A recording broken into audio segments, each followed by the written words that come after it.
The mind wants control. That's its nature. It wants to reach a conclusion it can hold on to tightly and say, "Now I understand." But the monad can't be held, and it can't be possessed. The monad can't even be reduced into a mental object, and this is challenging for some seekers. They attempt to approach the highest reality with their lowest tool. They try to control the infinite with the same mind that created their suffering, while also attempting to grasp the source of all being with thoughts that arise and dissipate like smoke.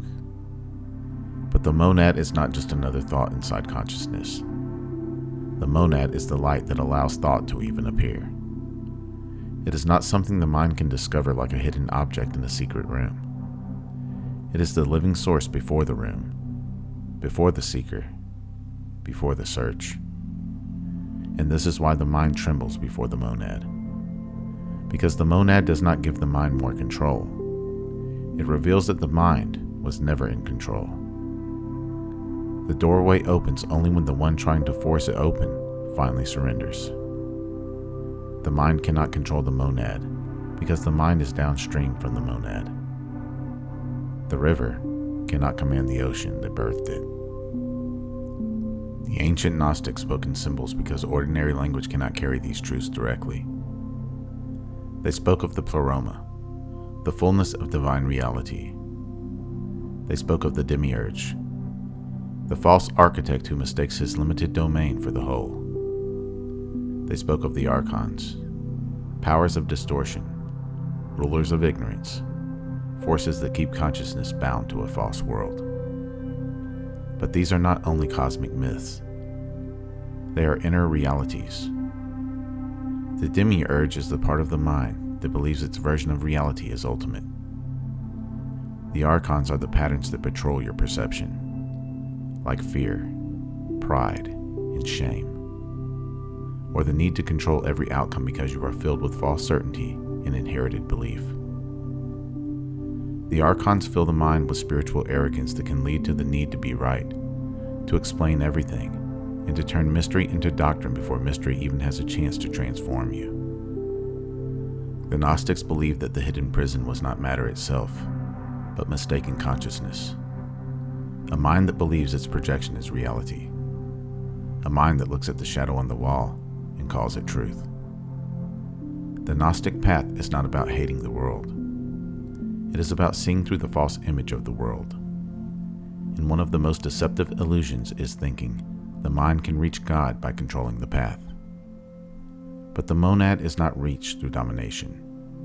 The monad is recognized when domination collapses.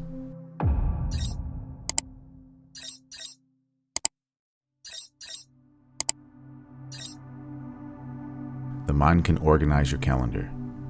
It can remember names, compare ideas, and study scriptures. It can even build language around sacred things. But the mind cannot sit on the throne of the absolute. The mind is not that powerful. The mind mistakes its ability to describe something for the ability to contain it. It reads sacred words and thinks it possesses wisdom. It hears about the monad and immediately tries to define it. It learns the language of gnosis and tries to wear it like a crown. But the monad cannot be controlled by spiritual vocabulary. It is not impressed by metaphysical knowledge, and it is not entered through intellectual conquest. From the Gnostic viewpoint, the lower world is ruled by fragmentation, and the mind operates inside that fractured field. It sees me over here and God over there, but the monad is prior to division. It is the unborn source before duality.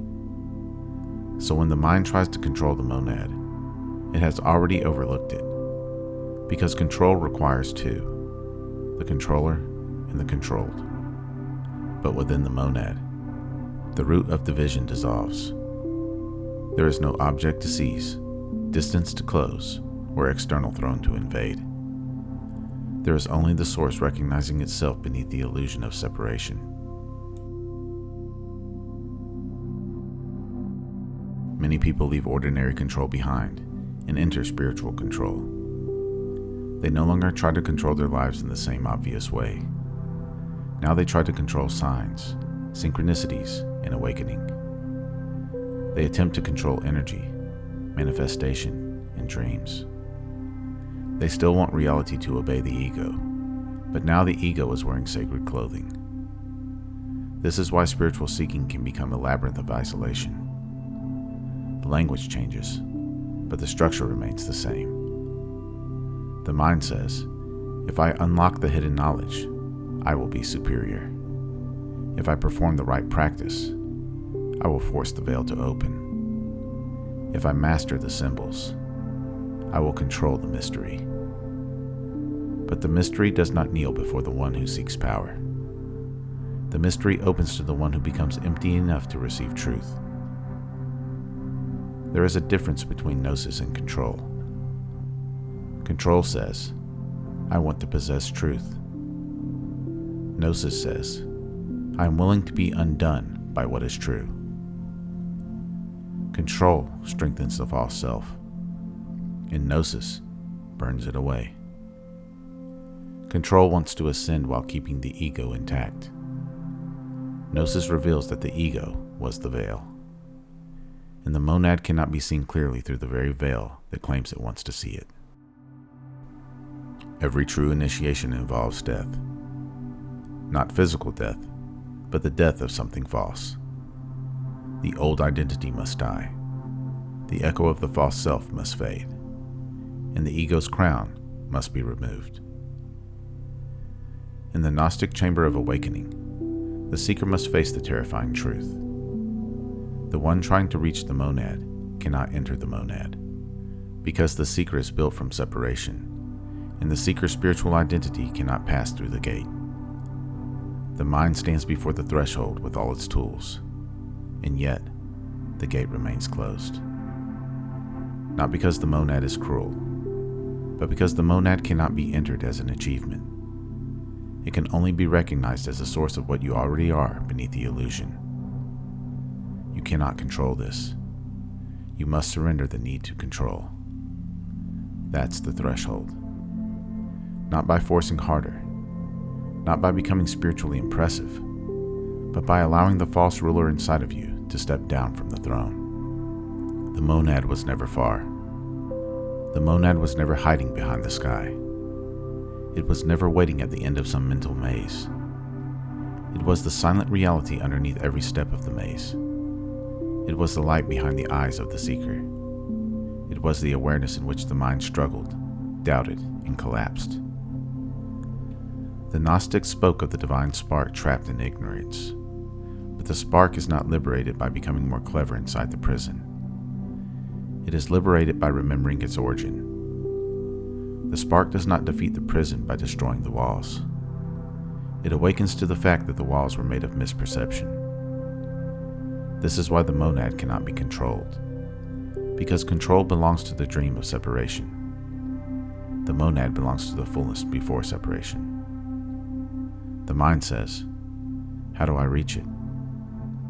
The soul begins to see, I have never been outside of it. The mind says, how do I command it? The soul whispers, it is what gives me my being. The mind says, how do I possess it? And the truth answers back, you dissolve into what you tried to possess.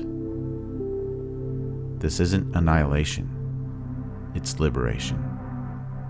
It's not the destruction of your essence, it's the destruction of your false center.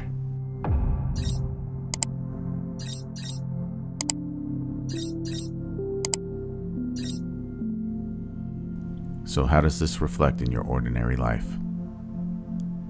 It means you stop turning spirituality into another control mechanism. You stop trying to force every moment to feel mystical. You stop demanding that God prove himself through signs. You stop using sacred language to feel superior to people who are not spiritual. You stop treating the monad like a cosmic vending machine that must answer to your mental commands. You begin to live with reverence instead of possession.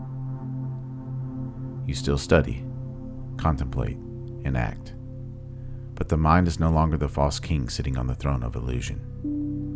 It becomes a servant, not a tyrant. This is where real spiritual maturity begins. Not when you can explain the monad perfectly, but when you no longer need to explain it in order to trust it. You move through life differently. You don't need every silence to become an answer. You don't need every difficulty to be solved immediately. And you don't need every mystery to be reduced into a theory. You can stand before the unknown without worshiping fear. You can feel uncertainty without building a false god out of control. And in that space, something deeper begins to guide you. Not as a possession of the mind, but as a quiet current beneath the surface of your life.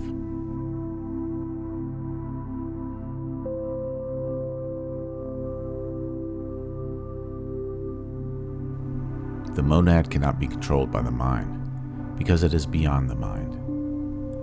It is not a force inside your psychology or an idea inside your belief system. The monad is the source before all names, the fullness before all forms, the light before all thoughts. It is the reality before the one who seeks, asks, and attempts to control. And when this is seen, the mind begins to bow. And when the mind bows, wisdom begins. The heart opens, and the false ruler loses power. The spark remembers the fire, and the seeker realizes that the gate was never locked from the outside. The realization comes that the prison was mistaken identity, the key was remembrance, and the path was surrender. The monad was never controlled. It was recognized, not as something you own, but as the source from which you have never truly been separated from. If this journey spoke to you, be sure to like, subscribe, and share this video with someone ready to experience life beyond thought. Comment below. Where do you notice your mind trying to control what can only be surrendered to? I read every comment. If you would like to support my work directly, you can do so at buymeacoffee.com/magnumopus333. Or you can explore some original merchandise at my Teespring store online. The link is in the description below. Or perhaps consider becoming a channel member or sending a super thanks. Any support is greatly appreciated. Remember, your consciousness is the key that unlocks reality. Let's keep unlocking it together. Thank you for watching. Until next time.